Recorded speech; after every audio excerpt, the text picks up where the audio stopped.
ఓం నమో వెంకటేశ. తులాలగ్నం, తులారాశి. ఈ యొక్క తులాలగ్నం వాళ్ళకి ఆదాయం 2, వ్యయం 8, అలాగే రాజపూజ్యం 1, అలాగే అవమానం వచ్చి 5 అండి. ఈ యొక్క తులారాశి వాళ్ళకి లగ్న మరియు అష్టమాధిపతి అయిన శుక్రుడు ఎక్కడ ఉంటే అక్కడి నుంచి పరిపూర్ణమైన శుభకరమైన ఫలితాలను కలుగజేస్తాడు. ముఖ్యంగా లగ్నంలో 7లో సంచరించినప్పుడు కొద్దిగా వివాహ ప్రయత్నాలు చేసే వాళ్ళకి తొందరగా వివాహం అయ్యే అవకాశం బాగా ఎక్కువగా ఉంటాయి. ఎందుకంటే వివాహ కారకత్వం శుక్రుడికి రావడం వల్ల. అలాగే స్టామినా, ఇమ్యూనిటీ లెవెల్స్ బాగా పెరుగుతాయి, ఆయుర్దాయం పెరుగుతుంది. ఇలాంటి పరిణామాలు అధికంగా జరిగే అవకాశం ఉంది. వ్యక్తిగత జాతకంలో శుక్ర మహాదశలు, అంతర్దశలు నడుస్తున్నాయి. ఈ ఫలితాలు జరిగే అవకాశాలు బాగా ఎక్కువగా ఉన్నాయి. అలాగే ఈ యొక్క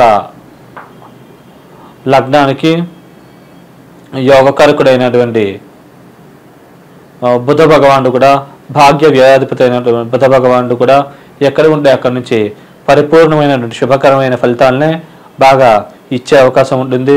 భాగ్యాభివృద్ధి నిర్వచనం పెంపొందడము, ఈ బుధుడి దశలు, అంతర్దశలు నడిచినప్పుడు విదేశీ ప్రయత్నాలు చేసే వాళ్ళకి తొందరగా విదేశాలు వెళ్ళే అవకాశం ఉంటుంది. వీసా, పాస్పోర్ట్ ఇట్లాంటివి బాగా తొందరగా మంజూరయ్యే అవకాశం ఉంటుంది. కాబట్టి ఈ సమయాన్ని బాగా ఉపయోగించుకుంటే తొందరగా మీరు ఈ విషయాల్లో సక్సెస్ అవ్వగలుగుతారు. ముఖ్యంగా తులా లగ్నానికి చంద్రుడు కూడా, విదేశ కారకుడైన చంద్రుడు కూడా తులా లగ్నానికి శుభుడు అవ్వడం వల్ల తులా లగ్నం వాళ్ళు ఈ యొక్క విదేశాలకు వెళ్ళే అవకాశాలు బాగా ఎక్కువగా ఉంటాయి మిగతా లగ్నాల వారితో పోలిస్తే. అలాగే ఈ యొక్క లగ్నానికి కేంద్ర కోణాధిపతి రాజయోగకారకుడైనటువంటి శనీశ్వరుడు 5వ స్థానంలో సంచరించడం వల్ల విద్యార్థులకి సంవత్సరం అంతా కూడా విద్యలో బాగా మార్కులు ఎక్కువగా రావడం, లాభాభివృద్ధి మరియు ఆకస్మిక ధనప్రాప్తి, ధనపరమైన వ్యావహారిక పరమైన విజయాలు, సంఘంలో పేరు ప్రతిష్టలు, గౌరవ మర్యాదలు బాగా పెరగడం, ఇట్లాంటి పరిణామాలు అధికముగా జరిగే అవకాశం ఉంటుంది.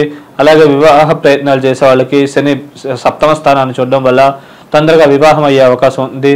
ధనాభివృద్ధి, కుటుంబ సభ్యుల మధ్య అన్యోన్యత, ప్రేమానురాగాలు పెంపొందడం, ఇట్లాంటి శుభకరమైనటువంటి పరిణామాలు, ఫలితాలు పరిపూర్ణముగా జరిగే అవకాశం ఉంది. కాబట్టి ఈ సమయాన్ని మీరు సద్వినియోగం చేసుకునే అన్ని పరాలుగా మంచి జరిగే అవకాశం ఉంది.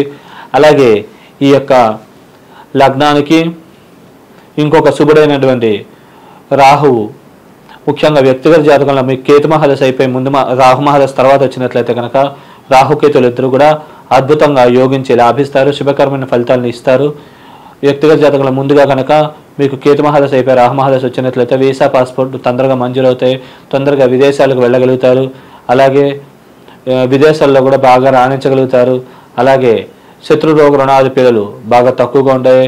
అలాగే ఎవరైనా మీరు లోన్ల కోసం ట్రై చేస్తే కనుక లోన్లు తొందరగా మంజూరవుతాయి.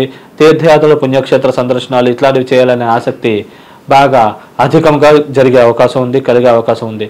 అలాగే ఈ యొక్క లగ్నానికి దశమాధిపతి చంద్రుడు శుభుడే కాబట్టి ఈ యొక్క చంద్రుడు ఈ లగ్నానికి యోగకారకుడే కాబట్టి చంద్రదశలు, అంతర్దశలు నడిచినట్లయితే రెస్టారెంట్లు ఇట్లాంటి బిజినెస్లు చేసే వాళ్ళకి ఆ వృత్తులలో రాణింపు, గుర్తింపు బాగా అధికంగా ఉండే అవకాశం ఉంది. అలాగే పాలకు సంబంధించిన ఉత్పత్తులు, కూల్ డ్రింక్స్ మరియు నౌకా సంబంధమైన క్రయ విక్రయ లావాదేవీలు ఇట్లాంటివి చేసే వాళ్ళకు కూడా ఈ సమయం ఈ యొక్క చంద్రదశలు, అంతర్దశలు నడిచినప్పుడు బాగా అనుకూలత బాగా అధికంగా లభించే అవకాశం ఉంటుంది. ముఖ్యంగా ఈ యొక్క శని, శుక్ర, బుధ, రాహు, చంద్రులు లగ్నంలో 7లో సంచరిస్తున్నప్పుడు కొద్దిగా వివాహ ప్రయత్నాలు చేసే వాళ్ళకి, ముఖ్యంగా శుక్రుడు దశ, అంతర్దశలు నడిచినట్లయితే ప్రభావాలు ఎక్కువగా ఉంటాయి. వివాహ ప్రయత్నాలు చేసే వాళ్ళకి వివాహం తొందరగా అయ్యే అవకాశాలు బాగా ఎక్కువగా ఉంటాయి. అలాగే వివాహ ప్రయత్నాలు తొందరగా వివాహం అయ్యే అవకాశం ఉంది. అలాగే ఈ యొక్క స్టామినా, ఇమ్యూనిటీ లెవెల్స్ బాగా పెంపొందుతాయి. ఇలా అన్ని పరాలుగా కూడా మంచి ఏదైతే అనుకున్నారో ఆ పనులు చేయడానికి తగ్గ పరిస్థితులు తొందరగా ఏర్పడే అవకాశం ఉంది. అలాగే 2, 8 మీద ఈ యొక్క గ్రహాలు సంచరిస్తున్నప్పుడు, అంటే వృశ్చికంలో మరియు వృషభంలో గ్రహాలు సంచరిస్తున్నప్పుడు ఈ యొక్క శుభగ్రహాలు శని, శుక్ర, బుధ, రాహు అంటే ముఖ్యంగా శుక్రుడు, బుధుడు, చంద్రుడు సంచరిస్తున్నప్పుడు కొద్దిగా కోర్టు మరియు న్యాయ సంబంధమైన విషయాలు అనుకూల ఫలితాలు, తీర్పులు వచ్చే అవకాశం ఉంది. కుటుంబ అభివృద్ధి, కుటుంబ వ్యక్తుల మధ్య ప్రేమానురాగాలు ఇట్లాంటివి బాగా పెంపొందడం లాంటి శుభకరమైన పరిణామాలు అధికంగా జరిగే అవకాశం ఉంది. అలాగే 3 మరియు 9 మీద అనగా మిథునం మరియు ధనుసు రాశి మీద సంచరిస్తున్నప్పుడు కొద్దిగా వాక్కుపరమైన అభివృద్ధి, సేవింగ్స్ పెరగడము, అనుకోని విధంగా అదృష్టం కలిసి రావడం, తండ్రి వర్గీయుల సహాయ సహకారాలు, సోదరి వర్గీయుల సహాయ సహకారాలు అధికంగా లభించడం, మారుతీరు బాగా మెరుగుపడడం, సభలలో బాగా అనర్గళంగా ప్రసంగించగలగడం లాంటి శుభకరమైన పరిణామాలు పరిపూర్ణముగా జరిగే అవకాశం ఉంది కాబట్టి ఈ విషయాన్ని గమనించగలరు.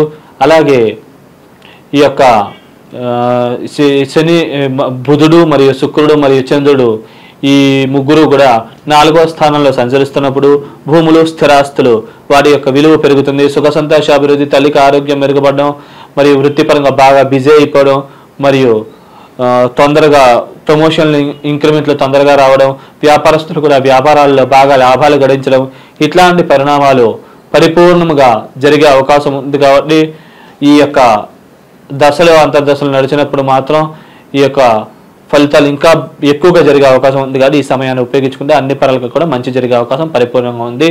అలాగే ఈ యొక్క 3 గ్రహాలు అనగా చంద్రుడు మరియు బుధుడు, శుక్రుడు ఈ యొక్క 5వ స్థానం మీద అనగా కుంభంలో కానీ లాభస్థానంలో అనగా సింహంలో సంచరిస్తున్నప్పుడు విద్యార్థులకు విద్యలో మార్కులు ఎక్కువగా రావడం, మరి ఏదైతే చదివారో అదే పరీక్షల్లో వచ్చే మార్కులు ఇంకా ఎక్కువగా పొందగలగడం, అలాగే సభలలో బాగా ప్రసంగించగలడం, లాభాభివృద్ధి మరియు సంఘంలో పేరు ప్రతిష్టలు, కీర్తి మర్యాదలు, గౌరవం ఇట్లాంటివి బాగా పెరగడం లాంటి శుభకరమైనటువంటి ఫలితాలు పరిపూర్ణముగా జరిగే అవకాశం ఉంది కాబట్టి ఈ సమయాన్ని సద్వినియోగం చేసుకుంటే ఈ ఫలితాలు ఎక్కువగా పొందే అవకాశం ఉంది. వ్యక్తిగత జాతకంలో గనక శుభమైనటువంటి శని, శుక్ర, బుధ, రాహు, చంద్ర గ్రహాల యొక్క దశలు అంతర్దశలు నడిచినట్లయితే ఈ ప్రభావాలు ఇంకా ఎక్కువగా ఉంటాయి. అలాగే ఈ యొక్క 3 గ్రహాలు కూడా మీనరాశిలో కానీ మరియు కన్యారాశిలో సంచరిస్తున్నప్పుడు కొద్దిగా లోన్లు తొందరగా మంజూరు అవుతాయి. విదేశీ ప్రయత్నాలు చేసే వాళ్ళకి తొందరగా వీసా, పాస్పోర్ట్ తొందరగా మంజూరు అవుతుంది, తొందరగా విదేశాలకు వెళ్ళగలుగుతారు. అన్ని పరాలకు కూడా మంచి జరిగే అవకాశం ఉంది కాబట్టి ఈ సమయాన్ని బాగా ఉపయోగించుకుంటే మంచిది. అలాగే ఈ యొక్క ఎవరైనా మీకు బాకీ పడితే కనుక ఆ బాకీలు ఈ సమయంలో వసూలు అయ్యే అవకాశం ఉంది కాబట్టి గట్టిగా ప్రయత్నిస్తే కనుక 100కు 100% మీ యొక్క బాకీలన్నీ కూడా వసూలు అయ్యే అవకాశాలు పరిపూర్ణముగా ఉన్నాయి కాబట్టి మీరు సద్వినియోగం చేసుకోగలరు. కేతు మహాదశ అయిపోయి రాహు మహాదశ మీకు వ్యక్తిగత జాతకంలో మిగిలి ఉన్నట్లయితే కనుక ఈ పరిణామాలు ఇంకా ఎక్కువగా మీకు జరిగే అవకాశాలు పరిపూర్ణముగా ఉన్నాయి కాబట్టి ఈ విషయాన్ని మీరు గమనించగలరు. ఇలా మీరు అబ్జర్వ్ చేసుకుంటే ఈ ఫలితాలని ఇంకా కూడా మీరు ఎక్కువగా పొందగలుగుతారు. అలాగే ఈ లగ్నానికి యోగకారకుడైనటువంటి శనీశ్వరుడు విద్యాస్థానంలో ఉండడం వల్ల విద్యార్థుల విద్యలో సంవత్సరం అంతా అదే స్థానంలో ఉండడం వల్ల విద్యార్థుల విద్యలో బాగా ఎక్కువగా మార్కులు సంపాదించగలగడం, మరియు దైవబలం బాగా పెరగడం, అధికంగా దైవబలాన్ని కలిగి ఉండడం, దానివల్ల బాగా విజయాలు సాధించగలగడం, అలాగే 11ను చూడడం వల్ల కొద్దిగా లాభాభివృద్ధి, ఆకస్మిక ధనప్రాప్తి, ధనపరమైన వ్యావహారికపరమైన విజయాలు, మరియు వివాహం తొందరగా కావడము, మరియు కుటుంబాభివృద్ధి, ధనాభివృద్ధి జరగడం ఇట్లాంటి పరిణామాలు జరిగే అవకాశం ఉంటుంది. అలాగే ఈ యొక్క గురువు, ఈ యొక్క పాప అయినటువంటి గురువు ఈ యొక్క 8వ ఇంట్లోకి ఈ యొక్క మే 2వ తారీఖు నుంచి రావడం వల్ల భూ సంబంధమైన లిటికేషన్స్ మరియు న్యాయ సంబంధమైన లిటికేషన్స్ క్రియేట్ అవ్వడం, మరియు సంఘంలో పేరు ప్రతిష్టలు, గౌరవ మర్యాదలు తగ్గడం, మంచి చేసినా కానీ వేరే వాళ్ళకి అది చెడుగా అనిపించే వాళ్ళ వల్ల అవమానాలు పాలవ్వడం ఇట్లాంటి పరిణామాలు జరిగే అవకాశం ఉంది. అలాగే డబ్బు ఖర్చు అధికంగా ఉంటుంది. అలాగే ఈ యొక్క గురువు 4వ నుంచి చూడడం వల్ల భూమి పరంగా కూడా చిన్న చిన్న లిటికేషన్స్ క్రియేట్ అయ్యే అవకాశం ఉంది కాబట్టి ఈ విషయాలు అప్రమత్తంగా జాగ్రత్తగా వ్యవహరించినట్లయితే కనుక మిగతా అంతా కూడా చాలా అద్భుతంగా ఉంది కాబట్టి ఈ విషయాన్ని గమనించగలరు. దైవికమైన బలం, శక్తి పెంపొందించుకొని ఈ దోష ప్రభావం నుంచి పరిపూర్ణంగా మీరు బయటపడాలనుకుంటే కనుక మీరు శివారాధన, సుబ్రహ్మణ్యారాధన విశేషంగా చదువుకోవడం, వారికి సంబంధించిన స్తోత్రపారాయణాలు, వారికి సంబంధించిన అభిషేకాలు, వారికి సంబంధించిన గుడిలో ప్రదక్షిణ నమస్కారాలు ఇట్లాంటివి ఆచరించుకోవడం మంచిది. అలాగే మీరు ఈ యొక్క గురు కేతువులకి అనగా శనగలు, ఉలవలు రెండు కూడా గురువారం బాగా ఉడకబెట్టి ఆవుకు తినిపించడం కానీ శక్తి స్తోమత ఉన్నట్లయితే కనుక ఈ 2 ధాన్యాలు పసుపు వస్త్రంతో పాటు బ్రాహ్మణులకు గురువారం దానంగా ఇచ్చడం వల్ల ఈ దోష ప్రభావం నుంచి పరిపూర్ణంగా బయటపడి మీరు ఏదైతే అనుకున్నారో ఆ పనులన్నింటిలో కూడా విజయాలు సాధించగలుగుతారు. శుభం.